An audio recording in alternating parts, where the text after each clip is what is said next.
আজকে আমার জন্য একটা ঐতিহাসিক দিন। তোমাদের সঙ্গে সাক্ষাৎ পাওয়ার একটা বড় সুযোগের দিন। তোমরা এই বাংলাদেশকে আজকে যে পর্যায়ে নিয়ে গেছো, সেটা ঐতিহাসিক ঘটনা। আজকে যে বাংলাদেশের মেয়েরা, স্কুলের মেয়ে, কলেজের মেয়ে, বিশ্ববিদ্যালয়ের মেয়ে, চাকরিজীবী মেয়ে, যে যেখান থেকে বেরোছে, পরিবারের মেয়ে, সবাই এসে এটাতে যোগ দিয়েছে এবং সমানভাবে এগিয়ে এসছে।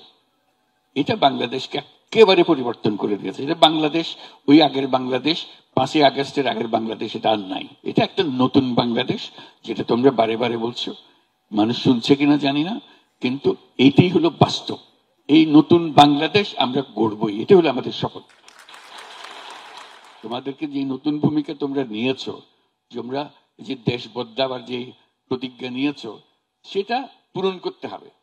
কাজে এটার পেছনে থাকতে হবে, এটাকে প্রতিষ্ঠিত করতে হবে। যে নতুন বাংলাদেশের স্বপ্ন তোমাদের সবার মনে আছে, বাংলাদেশের সবার মনে আছে, সেটাকে পূরণ করতে হবে।